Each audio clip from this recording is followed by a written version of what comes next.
Mesdames et messieurs, encore une fois, merci d'être venus très nombreux à cette émission de ce dimanche, animée conjointement par M. Muntaga depuis Indiana et Amaru depuis Ohio. Et si tout se passe bien, donc j'ai l'impression que M. le Président est là. Bonsoir, Ela Selou. Bonsoir. Voilà, donc c'est la confirmation. Merci, Monsieur le Président, d'être venu à notre émission de ce dimanche, à un moment très difficile de notre pays, encore un tournant dans l'histoire de notre pays. Et je tiens à vous rappeler que nous sommes en synchronisation avec nos confrères de Médias d'Afrique. Donc, Monsieur Ba, est-ce que vous êtes en ligne? Je sais qu'il nous écoute, mais deux fois, il ne peut pas parler. Donc, Monsieur Ba, j'ose croire que vous êtes en ligne. Donc, encore une fois, Ela Selou, bonsoir à vous. Comment allez-vous ce soir? Ça va, je vais bien. Voilà, merci.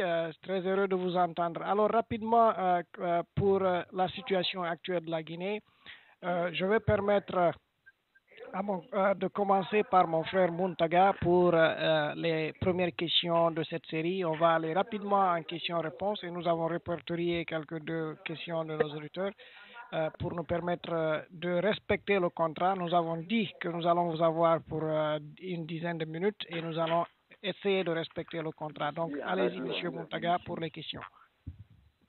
Ok.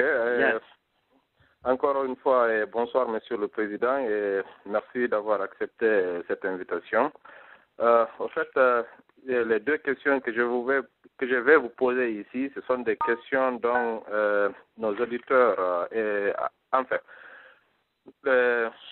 nos auditeurs et auditrices, ainsi que les militants et militants de l'UFDG se posent par là. La première question, c'est de savoir, M. Baouri, qui est le vice-président de l'UFDG. On sait tous qu'il est porté disparu depuis le 19 juillet.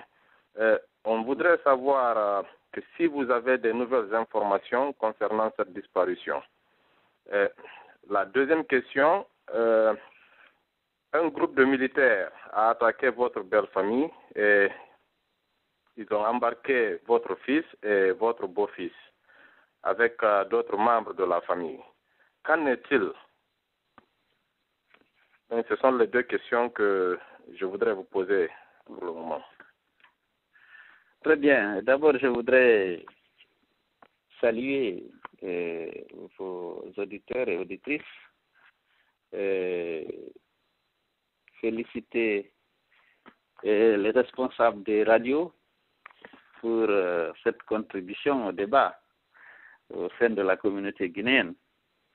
Et je pense que, comme je l'avais recommandé lors de ma visite aux États-Unis, vous êtes en train d'œuvrer à la réconciliation, à la promotion d'une fraternité entre les fils de notre pays. Par rapport à la question de Baouri, effectivement, il est introuvable depuis le 19 juillet. Nous avions essayé de nous renseigner auprès des autorités, dans les commissariats, dans les gendarmeries, mais on n'a pas eu de nouvelles. Et nous avons noté que les militaires étaient revenus chez lui pour toujours demander après lui également. Et à l'occasion d'une deuxième visite, ils ont saccagé sa maison puisqu'ils n'avaient pas trouvé la clé de sa chambre, de deux chambres. Ils ont donc cassé les portes et donc on sont rentrés dans les chambres et ont saccagé, on a enlevé des objets personnels, ordinateurs, postes radio et quelques habits. Ils sont partis avec. Donc depuis lors, M. Baouri était introuvable. La première chose, comme vous savez, nous sommes des légalistes, la première chose que nous avons faite, c'est d'envoyer d'abord un huissier, constater le passage des militaires, faire l'état des lieux. Et le huissier a dressé donc un rapport qui nous a été remis. Le lendemain, le conseil politique au grand complet, enfin tous ceux qui sont à Conakry, se sont invités la presse, les deux télévisions privées qui sont à Conakry, et l'ensemble de la presse écrite et les radios FM, ils sont allés au domicile de Bahouri constater ce que le huissier avait déjà constaté.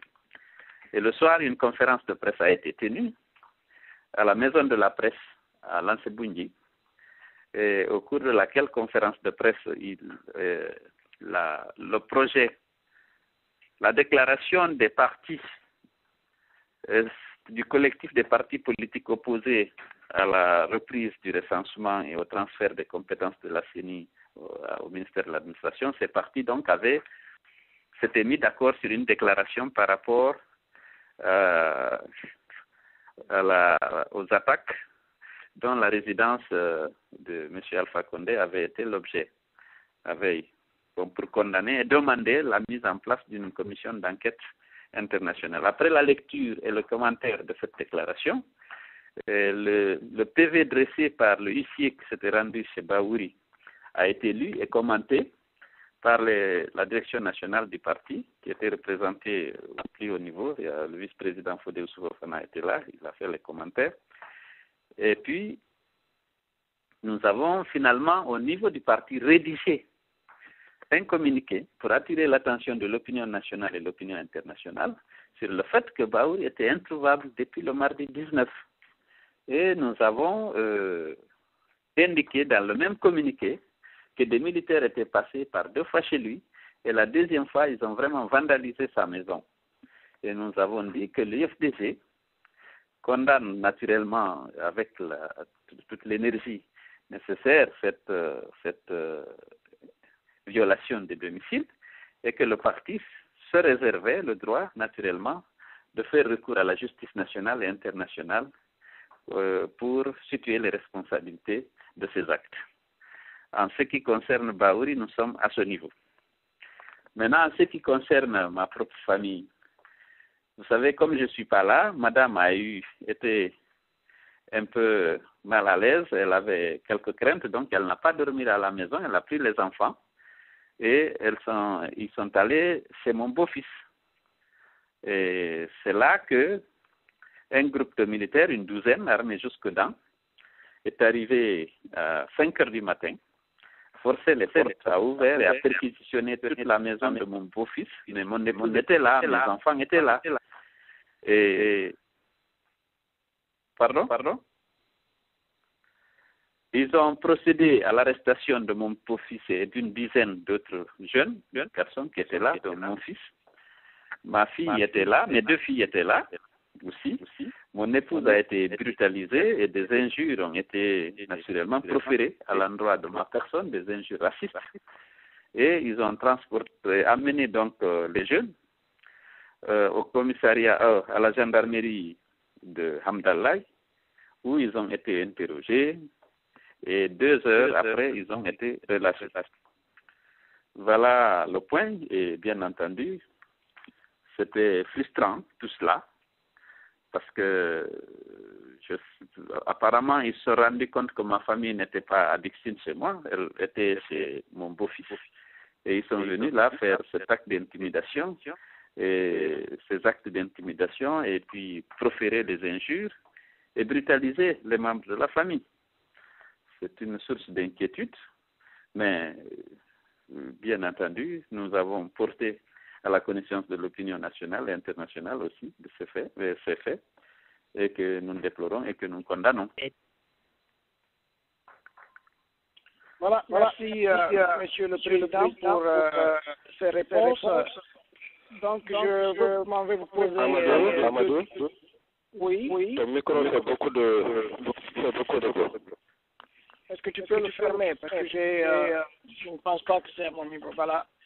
Je continue. Donc, je disais, Monsieur le Président, merci pour ces réponses.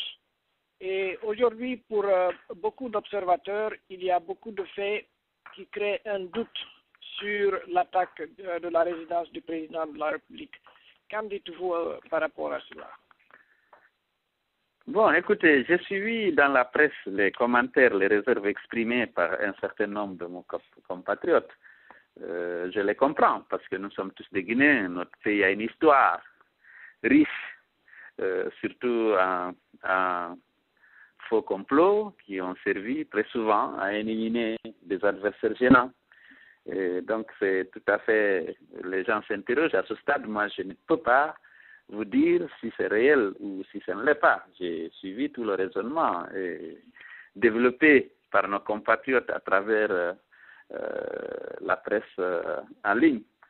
Moi, j'ai vu des images à la télé et nous avons décidé de condamner l'acte, mais nous avons demandé aussi la mise en place d'une commission d'enquête indépendante pour justement s'assurer à la fois du bien fondé de ces attaques, mais également pour mener dans la sérénité nécessaire les investigations afin de situer les responsabilités. Donc voilà l'attitude qu'au niveau de l'UFDG nous avons prise et nous avons demandé aux autres partis de faire une déclaration avec nous pour condamner ces attaques, cette tentative d'assassinat et pour essayer de demander la mise en place d'une commission d'enquête indépendante afin de rendre peut-être les conclusions qu'une telle commission pourrait tirer crédibles.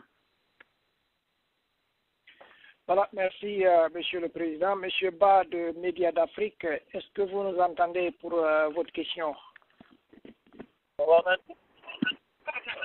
Donc, remercier le président, simplement pour remercier le président et puis nous demander à quand son retour en Guinée, puisque les militants se disent aujourd'hui, c'est vrai, Baouri a disparu, alors ils réclament l'ANCELU. Alors à quand le retour de l'ANCELU en Guinée? Alors, mais écoutez, je suis en train de me préparer pour rentrer en essayant d'organiser un peu quand même ma sécurité. Vous savez que les jeunes formés qui étaient en train d'assurer ma sécurité ont été condamnés. Ils sont en prison. Les militaires qui aussi étaient détachés pour ma protection ont été arrêtés et condamnés et radiés de l'armée. Donc, il me faut reconstituer un minimum de petite sécurité, surtout après ces événements, pour que je puisse rentrer. Je suis naturellement prêt à rentrer en Guinée pour continuer le combat au sein de nombreux militants et militantes du parti qui m'attendent. Surtout, je pense que nous avons besoin d'être ensemble pendant ces périodes difficiles, compter l'adversité ensemble. Voilà, donc merci Monsieur Bruce. Est-ce que vous avez d'autres questions, Monsieur Ba? Donc, pas de question et je dis merci au président de l'UFDG. Voilà, merci Monsieur Ba et Monsieur Montaga, vous nous tenez dans la règle de l'art, donc contrôlons le temps parce que nous avons promis au président un certain temps et nous voulons essayer de respecter notre part du contrat. Alors, Monsieur le Président, une autre question qui a été posée par des auditeurs avant que vous ne soyez là. Et la question est comme suit. Que pouvons-nous attendre de l'opposition guinéenne aujourd'hui pour décrisper cette situation que nous vivons dans le pays? Bon, pour décrisper la situation, en fait, on devrait attendre quelque chose du pouvoir. C'est que nous, au niveau des partis politiques, au niveau de l'UFDG en particulier, ce que nous avons cru devoir faire, c'est d'abord d'alerter nos partenaires, la communauté internationale, sur les dérives autoritaires du régime et sur les violations répétées de la Constitution auxquelles Alpha Condé était en train de se livrer depuis qu'il est installé. À cet égard, comme vous le savez, il y a plusieurs actes qui ont été posés, qui ont été en violation flagrante de la Constitution de la République. Mais la préoccupation majeure ces derniers temps de l'UFDG et des autres partis politiques, c'était sa velléité de reprendre le fichier, de tripatouiller le fichier électoral afin de se donner les chances d'avoir vraiment la majorité au Parlement. Et parce que ça, non seulement c'était illégal, mais c'était politiquement inopportun, nous ne pourrions l'accepter. Donc nous avons alerté tout le monde, les partenaires de la Guinée, aux États-Unis, vous savez, c'était là-bas, au département d'État, aux Nations Unies, au Congrès, en Europe, à l'Union européenne, en France, avec le ministre de la Coopération, à l'Élysée, au Quai d'Orsay, pour leur dire que l'UFDG a accepté les résultats du second tour de l'élection présidentielle parce que l'UFDG a mis au-dessus des intérêts du parti l'unité de la nation et la cohésion sociale. mais que nous n'étions pas disposés à accepter que la Constitution soit violée, que le fichier électoral soit tripatouillé et qu'on ait des élections législatives qui ne sont pas à même, dont les résultats ne reflèteraient pas le suffrage populaire. Et pour cela, la tendance du gouvernement était visible, c'était de tripatouiller le fichier, de créer les conditions d'une fraude massive afin de s'octroyer la légitimité dont le pouvoir a besoin et surtout la majorité au Parlement lui permettant de gouverner. Au niveau intérieur, nous avons donc décidé de travailler avec les autres partis. Nous avons mené des démarches auprès des institutions nationales, le CNC, le Conseil économique et social, le CNT, les religieux, pour attirer leur attention sur les violations flagrantes de la Constitution et surtout sur les velléités de M. Alpha Condé de transférer les pouvoirs de la CENI au ministère de l'administration du territoire et de tripatouiller le fichier, puisque le texte était là et le CNT, c'est le CNT qui a élaboré la plupart des textes, puisque c'est le CNT qui a élaboré la Constitution et le nouveau code électoral, et à partir duquel l'élection présidentielle a eu lieu et Alpha Condé a été installé au pouvoir. Donc maintenant, mais en plus de ça, on a envisagé de faire des marches pacifiques pour nous opposer systématiquement à la reprise de ce fichier. Nous étions dans cette position et c'est en ce moment qu'il y a eu donc ces attaques contre la résidence de M. Alpha Condé et qui semblent perturber un peu notre programme, mais nous restons fermes.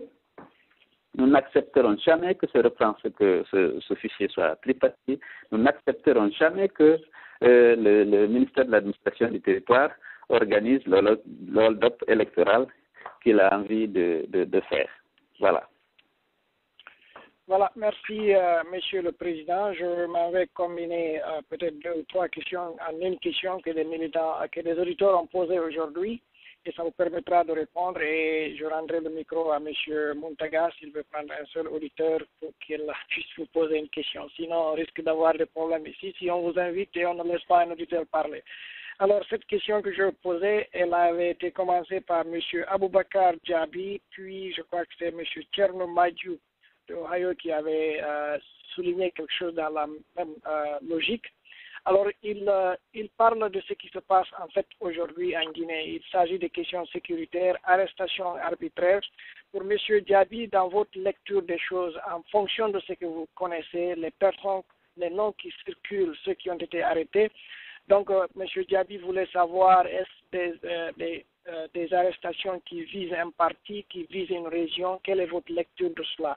Et donc M. Tchernomadou continue en disant comment protéger les populations guinéennes aujourd'hui, en particulier nos militants, et de ces exactions qui sont en train d'être commises. On va à 5 heures du matin sans mandat pour arrêter des gens, et quand on va dans les belles familles des gens, connaissant notre culture, je crois qu'on a dépassé une certaine ligne de la tradition africaine. Donc voici des questions que des militants avaient posées avant votre arrivée.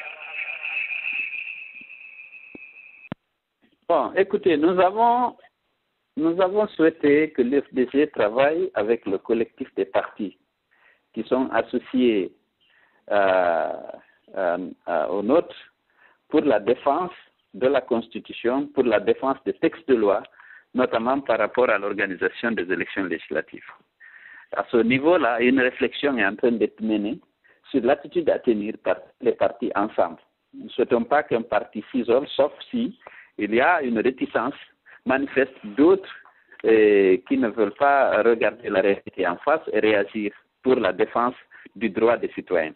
Mais nous avons déjà alerté beaucoup d'ONG de droits de l'homme pour s'assurer des conditions de détention des prisonniers arrêtés et afin que de veiller au respect de leur dignité, au respect de la présomption d'innocence jusqu'à ce que, durant toutes les enquêtes. Alors là, je pense que les ONG aussi sont en train d'agir parce que nous avons un problème. Nous avons M. Alpha Lafou Diallo, un commerçant sympathisant de l'FDG, voisin de Baouri, qui a été aussi enlevé dans des conditions brutales de chez lui et dont on n'a pas de nouvelles. Mais là, c'est les gens qui sont venus le chercher chez lui et qui l'ont procédé à une arrestation brutale, mais on ne sait pas dans quel commissariat, dans quelle police il est. C'est un sympathisant de l'UFDG. Nous sommes en train de mener les enquêtes et nous avons attiré l'attention des ONG et de nos partenaires sur cette situation déplorable parce que, comme vous le savez, dans notre pays, il y a une tradition, il y a une culture fortement ancrée et les gens ne respectent pas les droits humains et la tendance à soumettre des citoyens présumés coupables à des tortures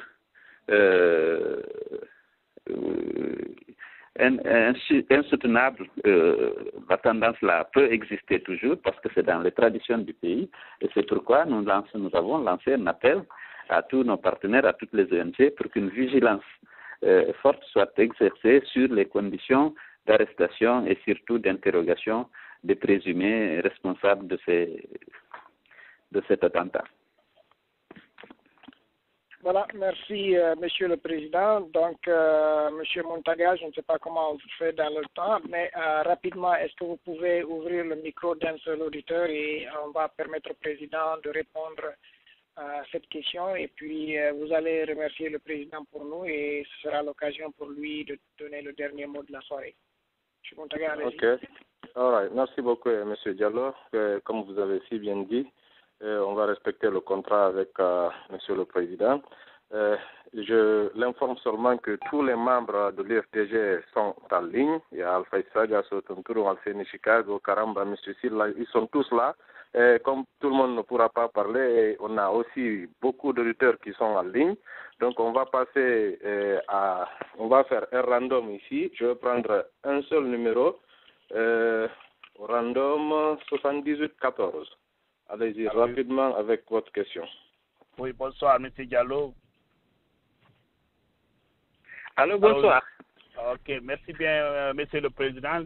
Je m'appelle Al-Qasim Diallo. J'ai une question à deux volets, si vous permettez. Le premier volet de ma question est de vous demander si toutefois vous pouvez vous inspirer du cas du docteur Alassane Ouattara de la Côte d'Ivoire pour faire tout possible pour qu'enfin en Guinée, les futures élections ou consultations électorales soient certifiées par une institution onusienne, dans la mesure où les premiers symboles de ce président nous prouvent qu'en aucun cas il y aura une élection propre tant qu'il sera là. Donc, ça c'est le premier volet de ma question.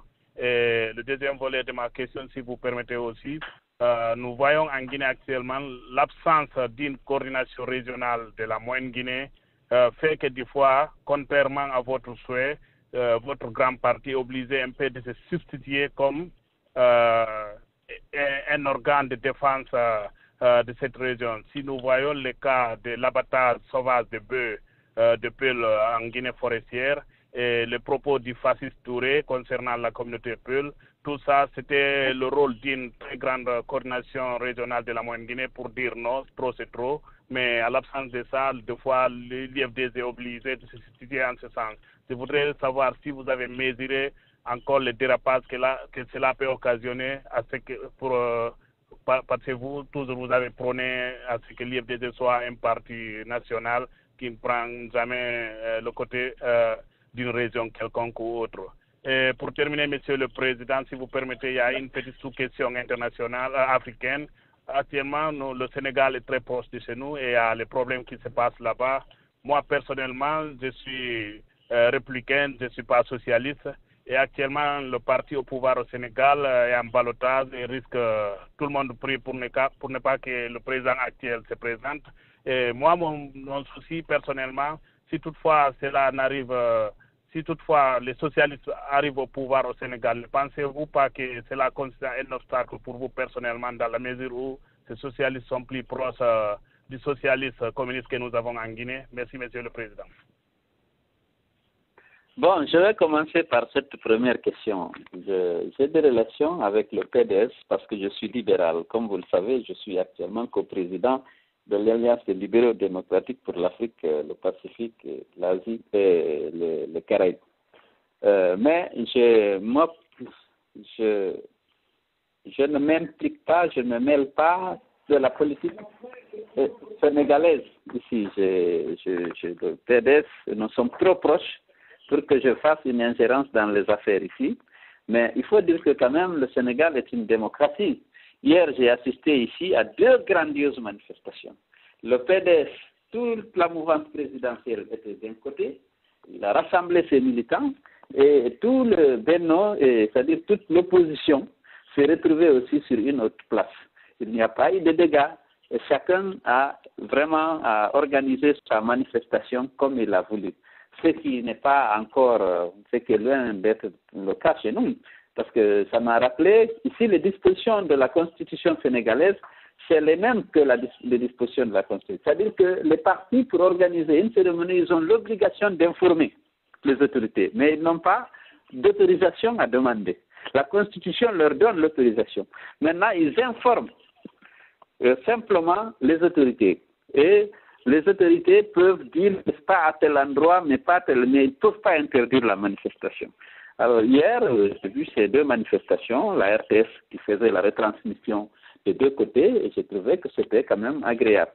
Maintenant, est-ce que les gens sont contre l'élection du président Wade ou pas, je pense que le peuple sénégalais se prononcera. C'est lui qui est souverain. Il votera ou il ne votera pas, ou ce n'est pas à moi de trancher. Que ce soit, je suis plus proche du PDS parce que je suis libéral, l'IFDG d'idéologie libérale.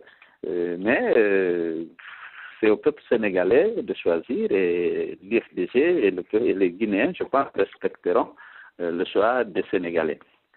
Maintenant, vous avez parlé de coordination. Ma conviction est qu'il est arrivé comme dérapage, l'utilisation de la haine et de la violence ethnique pendant la campagne, ça a pu se faire parce qu'il n'y avait pas un gouvernement responsable en face. Parce que la Constitution a protégé l'unité nationale. La Constitution a protégé l'égalité des citoyens. Mais malheureusement, ces dérapages n'ont jamais été sanctionnés. Même des mises en garde n'ont pas été données à ceux qui étaient vraiment les principaux responsables de ces dérives de nature ethnique. Donc, je pense que les coordinations ne devraient pas se mêler de politique. Parce que dans une région, on peut avoir plusieurs partis. Mais le gouvernement doit veiller à l'égalité des citoyens, au respect du droit des citoyens, à la sécurité des citoyens, de tous les citoyens. Tant qu'on n'a pas un gouvernement comme ça, c'est que le pays ne peut pas avancer. Parce que ce n'est pas le rôle de coordination de défendre, d'assurer la sécurité des citoyens, de garantir l'égalité des citoyens. Ça, c'est le rôle de l'État. Le président de la République jure de respecter et de faire respecter la Constitution. Or, à cet égard, la Constitution est claire. Tous les citoyens guinéens sont égaux en droit. Mais si on n'a pas un gouvernement qui a le souci de garantir l'égalité des citoyens, qui ne reconnaît que le citoyen, qui ne reconnaît pas, qui ne connaît pas, le gouvernement, l'État ne connaît pas le peuple, le souci, le malinqué.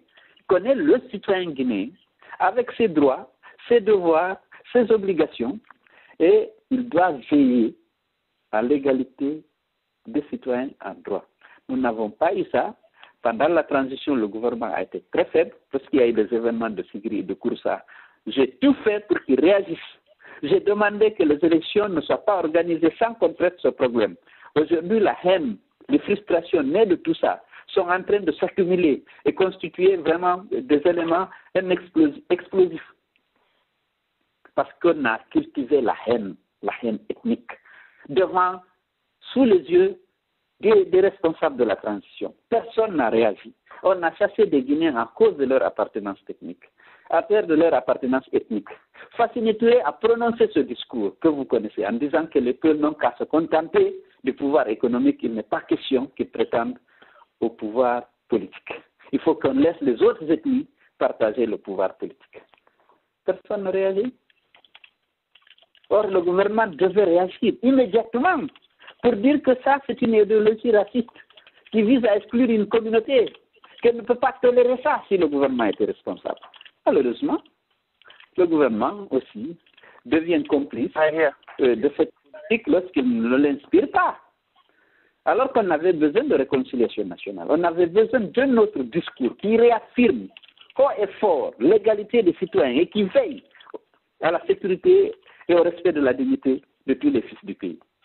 On tient des propos comme ça lors d'une conférence de presse. Personne ne réagit. Donc voilà le problème. Ce n'est pas aux coordinations d'assurer la protection des citoyens. La coordination n'a pas de moyens, elle n'a pas de police, elle n'a pas de gendarmerie, elle n'a aucun moyen. Ça ne peut que j'avais demandé pendant la campagne que les coordinations ne se mêlent pas de politique. Mais on n'a pas écouté. La coordination de la Haute-Guinée est venue, elle a rendu visite à Jean-Marie et à Sekouba, et elle a posé des conditions. Elle a dit que si ces conditions ne sont pas remplies, la région ne participe pas aux élections. Ça, c'est des dérives. C'est des dérives qui resteront des traces. Ce n'est pas des actes qui sont de nature à favoriser la confiance, à favoriser la cohabitation des différentes communautés composant notre pays. Mais ça, ce n'est pas les coordinations qui doivent jouer ce rôle. Les coordinations doivent jouer un rôle plutôt social, de réconciliation, mais l'État a les moyens. Ils sont les forces de défense, de sécurité, pour faire respecter la loi. Mais il faut bien qu'ils en aient la volonté. Malheureusement, nous sommes en face d'un gouvernement qui n'a pas la volonté de garantir la sécurité de tous les citoyens et de veiller au respect des dispositions de la loi fondamentale et des autres lois de la République. Voilà, merci beaucoup, Monsieur le Président, d'avoir répondu à ces questions. Pour ne pas aussi abuser de votre temps et pour respecter notre contrat, on pense qu'on va vous laisser et on va s'excuser encore auprès de nos auditeurs, de nos milliers d'auditeurs qui nous écoutent en ce moment. Ils n'ont pas pu poser des questions. Ce que je vais faire ici, Monsieur le Président, c'est de vous remercier d'abord d'avoir accepté cette invitation et de venir parler à nos militantes et militants de l'UFDG et à nos auditeurs. En même temps, je vais prendre cet auditeur, il va poser une question et en répondant à la question, vous allez aussi en même temps dire votre dernier mot. Et comme ça, je vais prendre 69-80. Allez-y pour une question, mais pas de commentaire. Vous posez votre question et Monsieur le Président va répondre à la question et il va dire son dernier mot. Allez-y rapidement, Monsieur Baldé, pour votre question et Monsieur le Président va dire son dernier mot. Allez-y, Monsieur Baldé.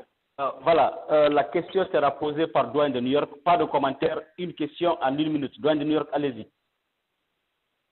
Assalamu alaikum, mi salmini ɗon alaji sello miɗo lando si tona ala e maɓɓe aray min komi mari komi lando ɗon nden ko vice président maɓɓe on wona premier fois ni ɗen menacé de makko o menaçanoma ka dambugal maɓɓe ka fewndo transition donc ɗum ɗon nden feƴƴi e ngal kadi o majjiri en ɗo ɗen haray ko honɗum ɓe mari ko ɓe yiyato jama on ɗo ɗen fe makko si tawi woni balɗe o yaltitali haray hiɗon miiji nodditugol jama on yo ɓe yalto ka laawi ka ko honno. Assalamu aleykum. Wolata ka radio ɗo komin miiji kon fof e komin woni wadde kon fof kono noon mi wawata accirde mo mutirani non wo ça est sûr de ça haray wata mapo ko en fof immoto on tuma ko watte konko en fof watta mo be ka hikkori ɓe anda vraiment en wona en wonɓe jaɓude n'importe quoi. mi yehi min waɗi kaydi joni min waɗi huissier constati fof ɗum annike min holliti aduna o min waɗi circulaire haray ko lutti kon kadi no arde. Ok, Monsieur le Président, allez-y pour votre dernier mot. Et encore une fois, on vous remercie d'avoir accepté cette invitation de venir dans nos différentes radios, parce que vous êtes en synchronisation avec Médias d'Afrique, de New York et Boston, et je pense Guinée-Vue aussi est là. Donc, allez-y rapidement pour votre dernier mot. Je vous remercie. Bien, écoutez, comme je viens de quitter les États-Unis avec l'accueil chaleureux que vous m'avez réservé, je vais renouveler d'abord mes remerciements pour cet accueil et vous demander de rester mobilisés pour qu'ensemble nous puissions exiger l'instauration de l'état de droit dans notre pays.